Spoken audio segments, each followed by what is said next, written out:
Hello and welcome to what is part number 3 of the 100 Years' War, the very history of England and France. If you haven't watched part number 1 and number 2 yet, I suggest you stop what you're doing, go ahead, watch those first. The link is in the description down below of this video. And while you're there, please consider liking, commenting, and also subscribing. You can also hit the notifications bell if you really want to know when my next video is out. Let's get into this.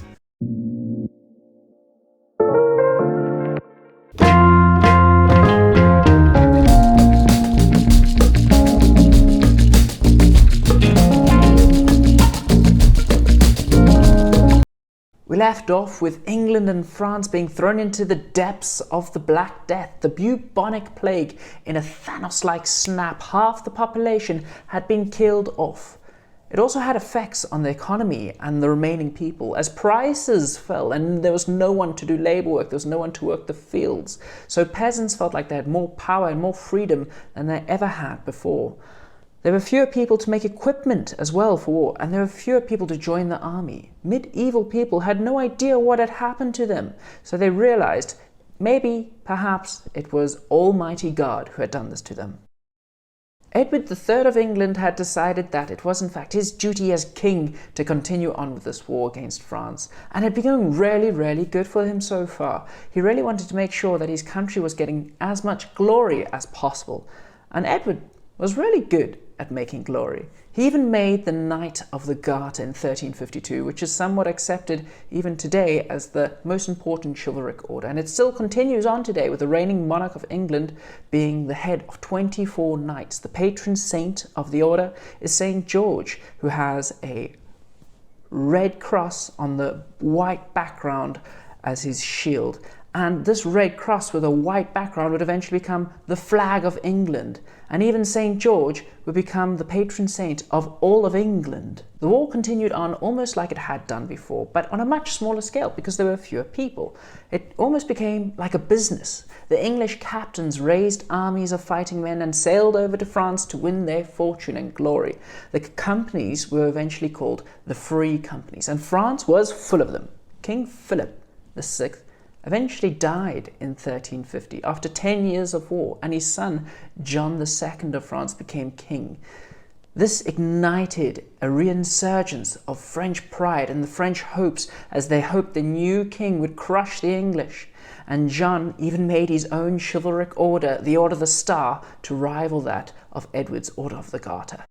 In 1355, the Black Prince, Prince Edward of England, was becoming more influential and set out with a large group of Englishmen to lay siege to the south of France. And it's known as the Great Chivalry, where they rode on horsebacks and killed everyone and everything in their way. I can't stress how brutal they were. Any village, any man, any knight, or any peasant that got in their way was chased down, cut down, and burnt. France's new king, John II, had his reputation in ruins already.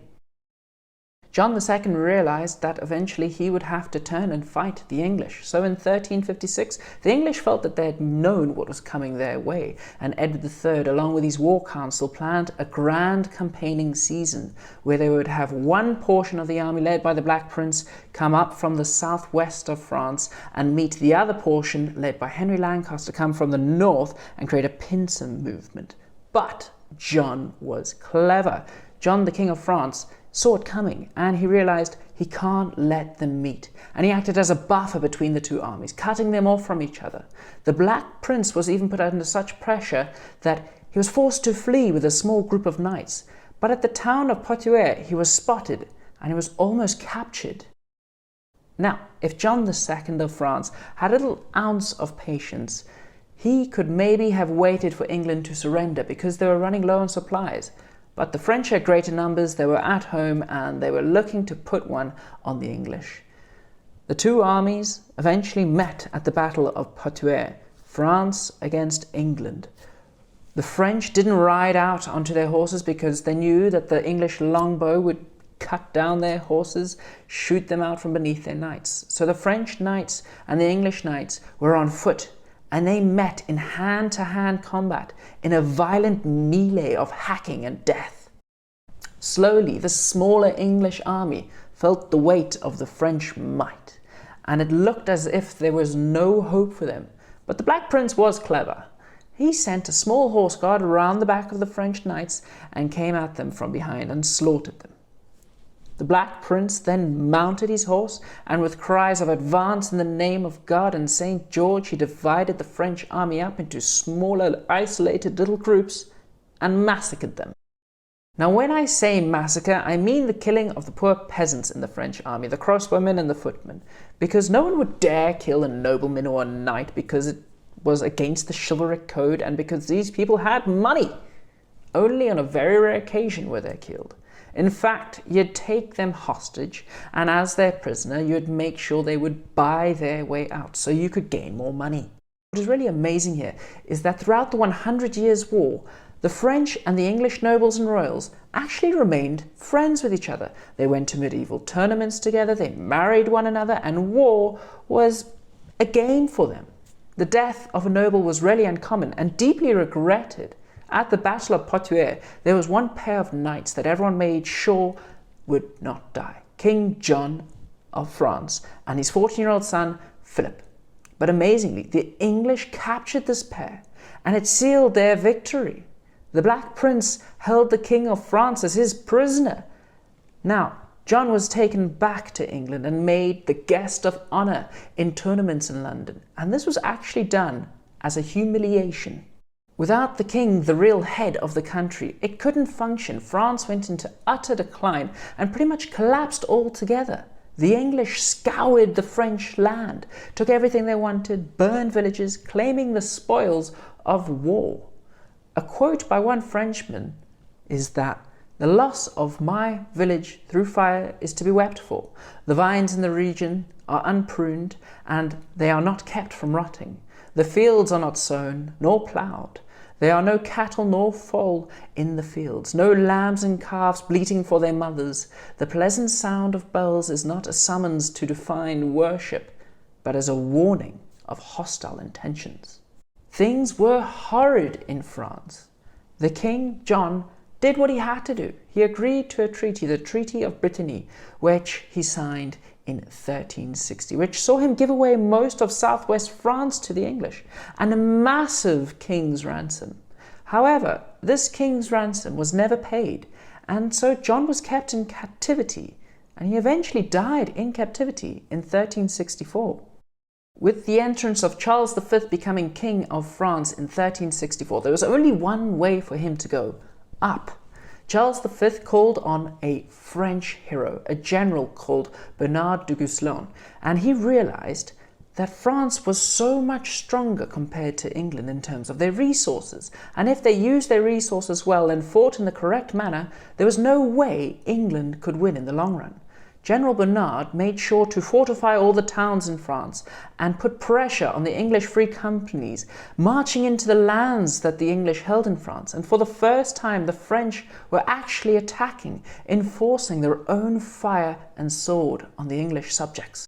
General Bernard and Charles V were actually also ready for the political game because they won over the French nobles that held land in the English lands of France and willed them on to free themselves. This dream team pair also were smart on the battlefield because they only fought when they knew they could win, and they also only fought when they could choose the battleground. Edward III was now fighting his third French king, and he was not having it. He was keen to ignite the English patriotism and start using the English language. Remember, at the beginning of the war, he only spoke French along with all his nobles, and he saw English as a dirty peasant's language. But this all changed in 1362, when he opened Parliament up in English for the first time. It was also now the language of the law. By 1370, even proclamations were made in English, stating that the French were there to threaten not only England, but her language as well. Unfortunately, this didn't really work too well. People weren't keen to fight. Even after the Black Prince beat General Bernard in Spain, winning the English hearts and minds was not as easy as it once was. Whilst in Spain, the Black Prince actually contracted an illness that sent him crazy and took away his energy, and it would stay with him until his death. In fact, death started to stalk the English camp. Even Henry Lancaster, the chivalric leader and noble, died in 1361 due to illness. And it started the very fall of numerous captains in the English army. Edward III's court was once a throwback to King Arthur's court, and it was starting to fall to pieces. His wife, Queen Philippa, breathed her last breath in 1369. Even in France, people could tell that the English had lost their vigour of yesteryear. With the French starting to win, even the once iconic, chivalric Black Prince had turned to madness, brutally butchering innocent people in Limoges in France. And it shocked even the English that he did this. Edward III had started to fade. Without his queen at his side, he took a mistress, Alice Paris, who created a small clique around Edward and rejected all his previous nobles. Even the Black Prince wasn't allowed to enter this small clique. Alice became rich and powerful and told Edward what to do. The once unbeatable and unbreakable man was a shadow of himself.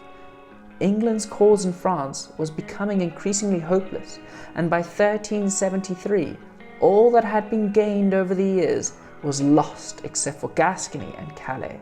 Find out what happens in part number 4. I really hope you enjoyed that. Thank you so much for watching. Like, comment, subscribe. The more you know.